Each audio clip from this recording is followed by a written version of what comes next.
Saudara dan saudari terkasih, mari kita sehati sejiwa untuk mendengarkan dan merenungkan sabda Tuhan. Dalam nama Bapa dan Putra dan Roh Kudus. Amin. Marilah kita berdoa. Allah Bapa Maha Baik, Engkau telah berkenan menggembirakan hati kami. Sudilah hidup bersama kami dalam diri Yesus Sang Mesias.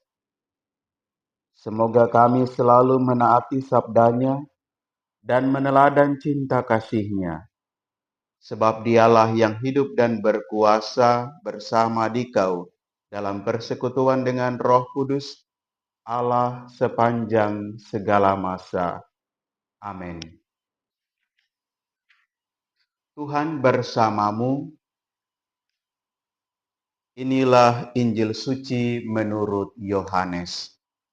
Dimuliakanlah Tuhan.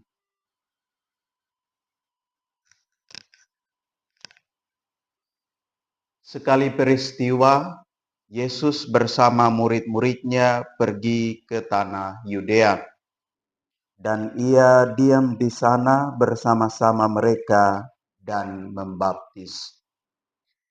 Akan tetapi Yohanes pun membaptis di Ainon dekat Salim, sebab di situ banyak air dan orang-orang datang ke situ untuk dibaptis. Sebab pada waktu itu Yohanes belum dimasukkan ke dalam penjara. Maka timbullah perselisihan di antara murid-murid Yohanes dengan seorang Yahudi tentang penyucian.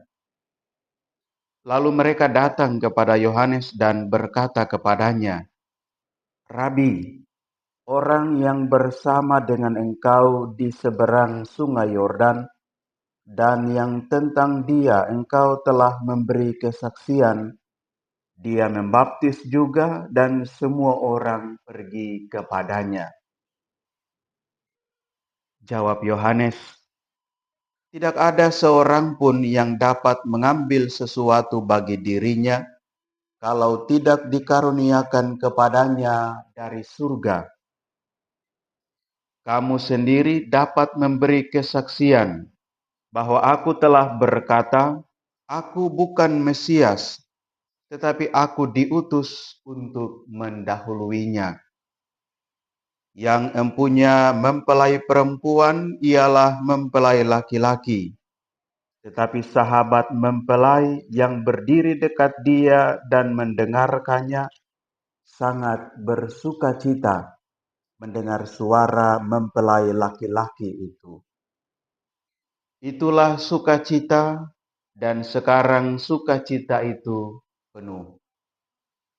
Ia harus makin besar, tetapi aku harus makin kecil." Demikianlah sabda Tuhan. Terpujilah Kristus.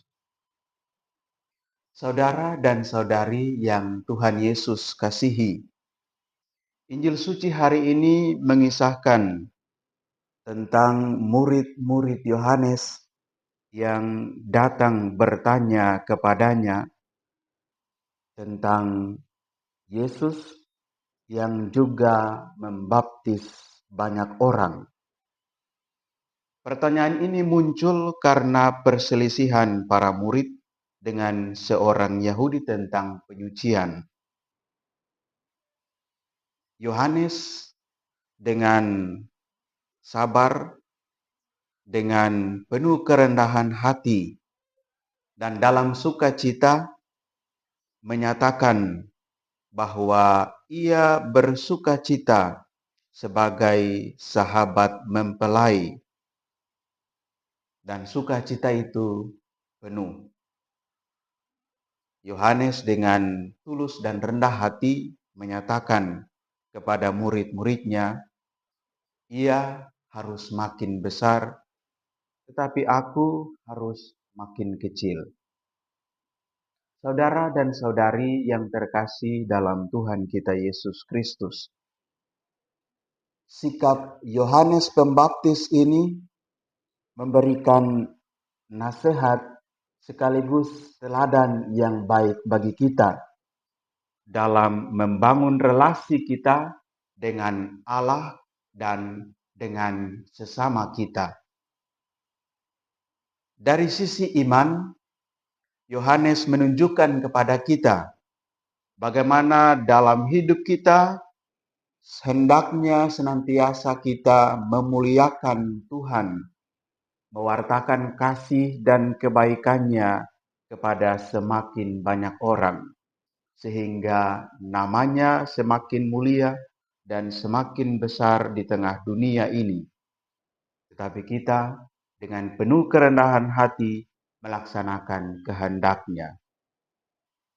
Sebaliknya dari sisi sosial, kita diajak supaya dengan rendah hati mengakui kelebihan orang lain, keunikan orang lain, bahkan keberhasilan-keberhasilan yang mereka peroleh, rahmat-rahmat dan karunia-karunia yang mereka peroleh. Yohanes Pembaptis mengajak kita supaya tidak bersikap seperti murid-muridnya yang sepertinya menjadi provokator antara Yesus dan Yohanes Pembaptis sendiri. Mereka mengharapkan jawaban yang lain dari Yohanes Pembaptis. Tapi sebaliknya, Yohanes dengan tulus memuji Yesus, memuliakan namanya, dan menghendaki supaya ia semakin besar. Kita diajak juga untuk tulus menghormati orang lain, menghargai orang lain, memuji, bahkan memberikan apresiasi terhadap keberhasilan-keberhasilan orang lain. Bukan sebaliknya iri hati, dengki, cemburu terhadap orang lain, tetapi sebaliknya turut mendukung mereka, turut memuji mereka, turut bersuka cita bersama mereka atas keberhasilan yang mereka alami. Saudara-saudari yang terkasih, mari kita berjuang dan terus berusaha sambil berdoa. Semoga kita semakin hari semakin rendah hati untuk memuliakan nama Tuhan dalam hidup kita, dalam pekerjaan-pekerjaan kita, sambil berusaha untuk bersikap ramah, sabar, dan baik terhadap orang lain, membantu orang lain, memberikan apresiasi yang baik terhadap orang lain, dan memberikan perhatian kepada sesama, terutama mereka yang sungguh-sungguh membutuhkannya. Semoga Tuhan menyertai dan memberkati kita sekalian. Amin. Marilah kita berdoa. Allah yang Maha Murah, kami bersyukur atas keunikan-keunikan, karunia-karunia, dan rahmat-rahmat yang masing-masing kami terima sepanjang hidup kami.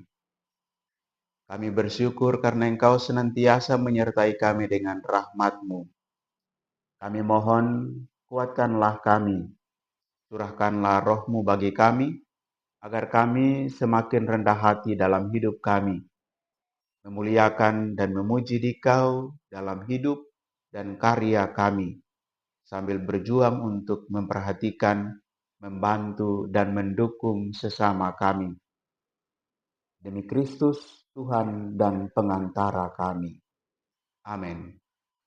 Semoga Allah yang Maha Kuasa senantiasa menyertai dan memberkati saudara-saudari sekalian, Bapa dan Putra dan Roh Kudus. Amin.